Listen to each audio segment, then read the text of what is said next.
yes, once again, the Houston Outlaws get dragged out to face the Los Angeles Gladiators, who sort of look around them and go, right, who do we have basically nailed down? Who do we feel most confident about getting over here? And look, Unter made it very clear last time the Gladiators played the Outlaws. He said, I mean, we think you guys are the minnows here, the weakest by far. We want you to face us again, Matt.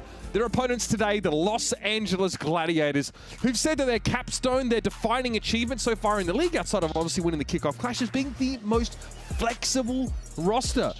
And Matt, it's kind of hard to argue with that, especially how Patiphan very quickly got fast-tracked into, you know, a top DPS after a little slow of a start in that kickoff clash. Now, there's no doubters left for him. Yeah, and you can see the Gladiators just they're having a little bit of a laugh here. It looked like, Kevster threatening to throw a mouse across the room at Pelican. Pelican was a little bit shook, and he started to laugh, but he didn't flip him off. I'm certain of that. There's no way. No, he would never. If you saw some of the supplementary content, both these teams say that sort of Pelican and Kevster respectively are like the biggest pranksters on their roster. Which you wouldn't guess. Like with Pelican, absolutely. A little caught out of the moment. He's going to have to use the Meteor Strike as well. Great timing from Funny Astro. Hit the sound barrier just in the nick of time. And here's Patiphan with the overclock. Yeah, the Transcendence is there, but that overclock will connect with a headshot and take a player out. But still the Gladiators in control. Oh, you're kidding! Oh, I was going to say it looked like it's going to flip, but a 360 shot there from Patiphan also takes out Dante. Reiner goes overhead. Good sound barrier timing from Funny Astro. Just quickly enough so that Reiner survives and now can get out with a Meteor Strike. Pelican is brought down by a railgun, and Kev's just been mostly undeterred for much of this fight. Again, very defensive zoning here with that disruptor shot, but buys enough time at least for Dante to get rid of HOU. Kevster being harassed by the Doomfist there. Patiphan, that's a crucial kill. He has a Doom in his face, man, and he gets both of them at 20. Unreal. He's not going to live for long, though, and Pelican's going to get a nano on the way in. Trace and nanoed here. Pelican only has a few seconds to make this work. Reiner's going to be topped up, though, and Pelican has to recall here. Another disruptor shot thrown down by Merit to create a little bit of that space. But it's the Gladiators holding the point right now, and Iris is down. Pelican is too late to save his Arda, and now he might be in trouble himself. Kevster wants to try and control that mega health pack. He picks it up, and Reiner's going to back away here. Power block gives enough time for HOU to top him up, and it's all the Gladiators here. They'll be looking just to finish the job now. And Lijiang Tower goes away with the purple. Yes. Don't go too far, everybody. This is far from done. We'll see what the Outlaws have for their map pick.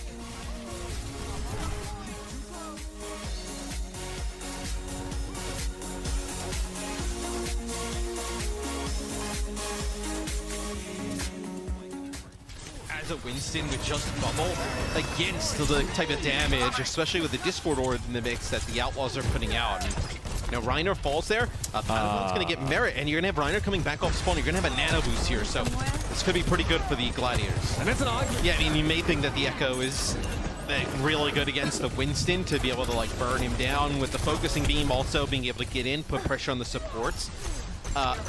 You know, you do have to be careful of Kevster though, because he can start to run crazy a bit. Pulse from Kevster. Speaking of which, no connection there, but Patiphan opened up the account, found that railgun kill.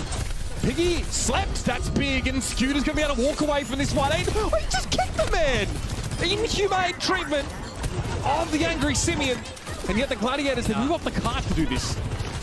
And Piggy had ended up using his Primal Rage there. I don't know whether it got off or whether he was like biotic or anything, didn't get like any of the effects of the heal, but man, that is brutal, especially at this last time where you can stall and the Gladiator's going to come up on 4 ultimates. Or, yeah, he could have bioed. It could have been that when you nano someone right and there's that sort of window where it has to connect. I'm not really sure. Either way, he's lost that key ultimate, Matthew. Well spotted. Reiner has a primal though. Merit back towards the cart now as he's just caught in the sights of Reiner. Now with one swipe, that'll be another elimination for the Winston. Very clean stuff from the Gladiators here. The Winston comp from start to finish looking stellar. I'd also often why we saw that pick early in the kickoff clash on a lot of those Doomfist maps, but Reiner can still do a lot of work, and this is what Patiphan does, and I wanted to bring this up at the start of the round. It seems like a matter of time in so many of these fights, Matt, when Patiphan's on Sojourn, that he just manufactures a pick. Whether it's on attack and it gives him a point, or on defense here, or it just buys like an extra 30 to 40 seconds. I think the Outlaws trying to play for this left building, but it's going to be Patty again, getting the kill on a Pelican. I know, I get it. For some frustration maybe as well. Piggy's already so far forward that he can't get out. Not expecting, obviously, them to lose their echo here. So to a degree, the Outlaws, you know, commit, give up a decent amount of ult percentage here, and sort of have to back away. But even if you did get behind enemy lines, like Another, where they are, that's yeah, I mean, there's unreal. nothing. There's not really a lot you can do from that position with the heroes you have. I mean, that's a great point. The Sigma's supposed to be reactive against the dive. You hit him with an accretion, right, while he's power blocking or something. So, oh my goodness. Yeah, he's bouncing in his bloody chair. I haven't seen that dab since I was 18. What is going on? Rid of the Doomfist now, and the Outlaws are sailing towards home here as we're in overtime. But they're going to be happy with the completion one way or another. Patiphan tries to coach guard himself away from trouble, but that'll be that. And at least the Outlaws get a map completion here. And don't forget, the Glads took their sweet time getting that first capture here with that sort of Winston comp that was waiting for a Patiphan pick, so there's potential for a draw. Gotta be here we go. Slept immediately though is gonna be Rainer. He's on the point at the very least, so we can guarantee some form of overtime, but the bubble's gone. Can he keep Rainer going? Gravitic Flux that's gonna catch, skewed by the looks of things here, but Rainer goes down to a pulse bomb. Kinetic Grasp from Piggy rather as he eats up that damage and stays alive just long enough as Kempster really trying to outfox him here. But real credit to the Outlaws, they play this the right way, and this time they're not dealing with early picks from Patiphan. It's a draw on Midtown. They're still behind by a map here, but after the draw, we'll see what map number 3 has in store. This one, I feel like we might have a match here.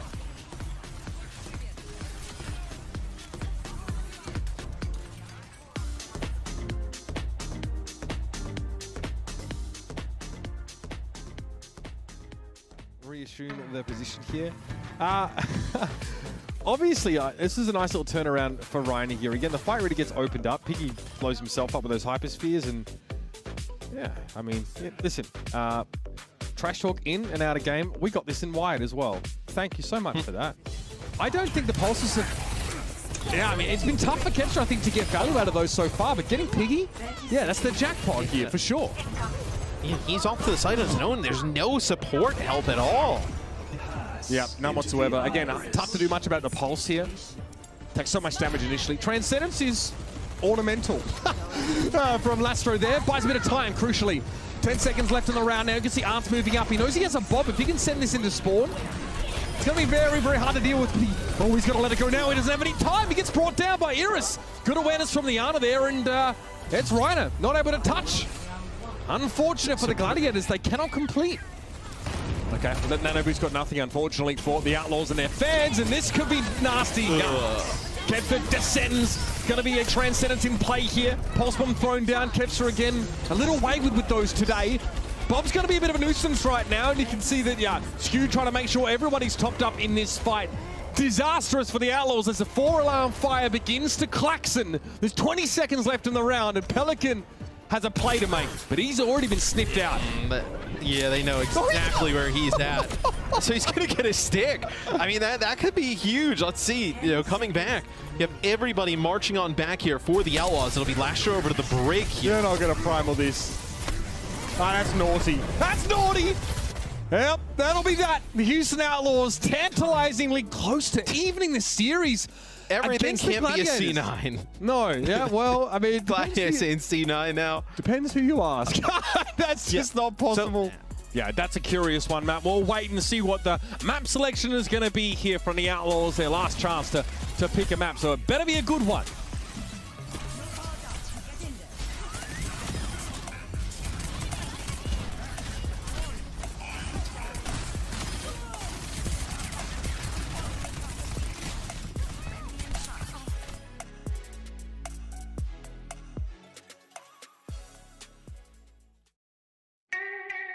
Playing inside that tube right here.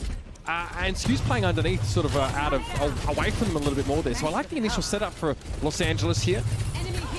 Patiphan now is in a pretty powerful spot, as you can see. Merit cannot do that on the Ashe. Patiphan stamping his dominance here. He couldn't do it on the Sojourn either. I mean, you kind of just strafe into the line of fire of a fully charged rail shot, and they really don't make it a difficult shot for Patty to hit.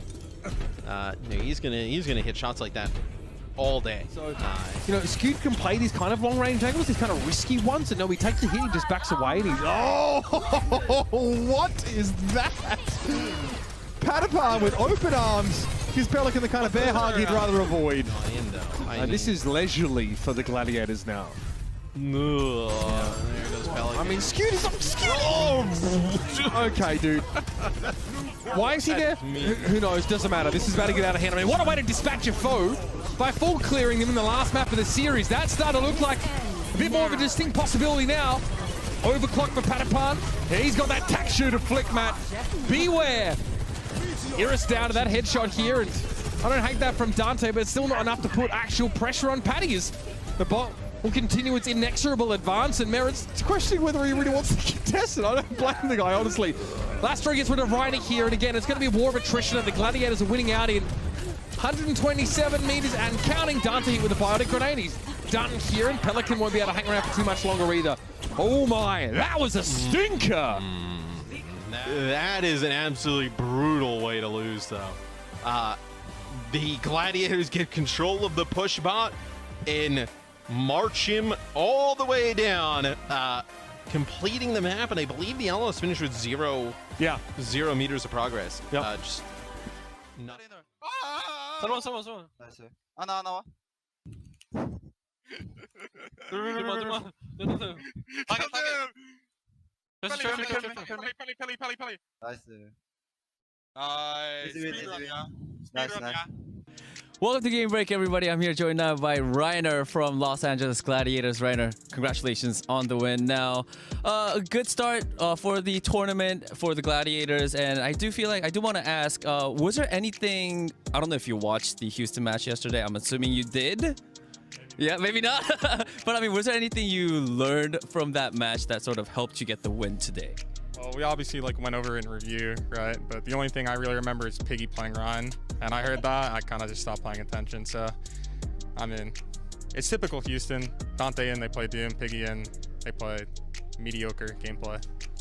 Typical Houston mediocre gameplay. All right, and I also want to ask, because I don't know if this is true, but I remember seeing you today. I mean, Gladiators playing the Wrecking Ball dive competition. I don't think we saw a lot of that throughout the regular season. Was that something you guys specifically came up with for the Houston play, or was that just on the fly? Well, I might be banned from playing ball in officials, so that was an in-game swap where the coaches are muted, they can't say nothing. I'm like the team captain, other players can't say nothing, so in-game audible worked out pretty good. I mean, it was great. I don't think it was pretty good. It was really good. You really popped off on that Wrecking Ball, so I'm really excited to see more of that.